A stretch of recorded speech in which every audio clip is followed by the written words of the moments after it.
కోల్కతాలో వైద్యురాలపై జరిగి అత్యాచార ఘటనకు నిరసనగా విశాఖలో జీవీఎంసీ గాంధీ విగ్రహం వద్ద వైద్యులు చేపట్టిన ఆందోళనకు పలువురు ప్రముఖులు మద్దతు తెలిపారు. సిపిఐ జిల్లా కార్యదర్శి మరుపిల్ల పైడరాజు, తెలుగు శక్తి అధ్యక్షుడు బివి రామ్, జనసేన కార్పొరేటర్ కందుల నాగరాజు తదితరులు వైద్యులకు సంఘీభావం ప్రకటించి దోషులను కఠినంగా శిక్షించడంతో పాటు మహిళలకు రక్షణ కల్పించాలంటూ ప్రత్యేక చట్టాలు తీసుకురావాలని డిమాండ్ చేశారు.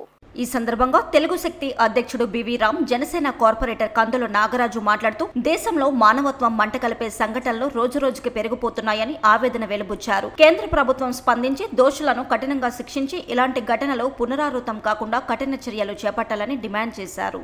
కేంద్ర ప్రభుత్వం వెంటనే కళ్ళు తెరుచుకోవాలి. ఏదైతే వెస్ట్ బెంగాల్ జరిగిందో తెలుగు తీవ్ర ఖండిస్తుంది. మరి ఈ రోజు అది వెస్ట్ బెంగాల్ కావచ్చు, రేపు ఆంధ్రప్రదేశ్ కావచ్చు, తెలంగాణ కావచ్చు, ఏ రాష్ట్రం కావచ్చు, వీళ్ళు కోరుతుంది ఒకటే, కామన్ ప్రొటెక్షన్ యాక్ట్. ఆ యాక్ట్ అని ఇంప్లిమెంట్ చేయని డిమాండ్ చేస్తున్నాం.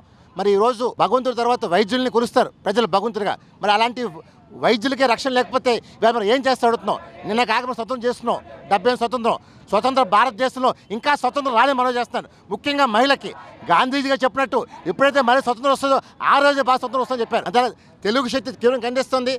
ఈ జరిగిన అన్యాయానికి వెంటనే ప్రతిఘటిస్తుంది. డిఫరెంట్గా కేంద్రం కళ్ళు తెరుచుకొని న్యాయం చేయాలి. మహిళలకు ముఖ్యంగా భద్రత కల్పించాలని డిమాండ్ చేస్తున్నాం. ఈరోజు వెస్ట్ బెంగాల్లో ఏదైతే ఈ దారుణం చోటు చేసుకుందో మరి దాన్ని దేశవ్యాప్తంగా డాక్టర్లందరూ కూడా రోడ్డు మీదకి వచ్చి పూర్తి స్థాయిలో ఖండిస్తున్నారు. ఇది కేవలం డాక్టర్సే కాకుండా మనసున్న మనుషులు, మానవత్వం ఉన్నటువంటి వాళ్ళు ప్రతి ఒక్కరు కూడా పార్టీలకు అతీతంగా, రాజకీయాలకు అతీతంగా మరి ఈ సంఘటనని మరి పునరావృతం కాకుండా చూడవలసిన బాధ్యత ఉంది. అలాగనే మరొక విషయం ఏంటంటే ఎవరైతే దోషులు ఉన్నారో వాళ్ళు ఎంతటి వారైనా తీసుకొచ్చి శిక్షించి నడి రోడ్డు మీద మరి ప్రజల సమక్షంలో ప్రజలు చూస్తుండగా మరి చచ్చిపోయే వరకు కూడా ఉరిదీసి ప్రజలకి న్యాయం చేయాలని ఈ సందర్భంగా మేము డిమాండ్ చేస్తూ ఈ విషయం మేము ఆల్రెడీ పవన్ కళ్యాణ్ గారి దృష్టిలో ఉంది. మీరు మళ్ళీ ఈ విజువల్స్ అన్నీ కూడా పవన్ కళ్యాణ్ గారి దృష్టికి తీసుకెళ్తాం. పవన్ కళ్యాణ్ గారు ఆ ఆడపిల్లల పక్షపాతి, మరి అక్కజల్లు పక్షపాతి. ఇవాళ రాఖీ రోజు నాడు మరి వాళ్ళందరూ కూడా ఎంతో సుఖ సంతోషాలతో ఉండి సంతోషంగా అన్నదమ్ములకు రాఖీ కట్టవలసిన పరిస్థితులు ఉన్నటువంటి సోదరిమ్మలందరూ కూడా రోడ్ల మీద కూర్చొని ఇవాళ ఈ ధర్నా చేస్తున్నారంటే వాళ్ళ మనసు ఎంత బాధపడ్డదని అర్థం చేసుకోవాలి.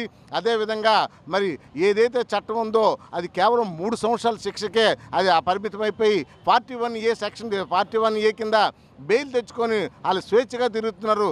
దాన్ని 7 సంవత్సరాలు 8 సంవత్సరాలు కఠిన కారాగార శిక్ష విధించాలి. అదేవిధంగా ఈ దోషుల్ని మరి రాష్ట్ర ప్రభుత్వమే కాకుండా కేవలం వెస్ట్ బెంగాలే కాకుండా కేంద్ర ప్రభుత్వం కూడా దీని మీద గట్టిగా చర్య తీసుకొని మరి డాక్టర్లకి కాకుండా మహిళలందరికీ కూడా ఒక రక్షణ కల్పించాల్సిన బాధ్యత ఉంది. ఇక్కడ పర్వాలేదు, సిటీల్లోని పల్లెటూర్లంట మరి అర్ధరాత్రప్పుడు అపరాత్రప్పుడు ఏ ప్రమాదం జరిగిందో గర్భిణీ స్త్రీలకు ఏదైనా డెలివరీ సమయం వస్తే వీళ్ళు ఈ డాక్టర్లు అర్ధరాత్రి వెళ్ళి వాళ్ళకి వైద్యం చేయవలసిన అవసరం ఉంది. అటువంటి వాళ్ళకి మరి ఈ సంఘటన చాలా భయభ్రాంతులు కలిగిస్తుంది. కాబట్టి దానికి భరోసా కల్పించాల్సిన బాధ్యత కేంద్ర రాష్ట్ర ప్రభుత్వాల మీద ఉందనేసి ఈ సందర్భంగా తెలియజేసుకుంటూ మరి ఈ విషయాన్ని పవన్ కళ్యాణ్ గారి దృష్టికి తీసుకెళ్తానని చెప్పి ఈ సందర్భం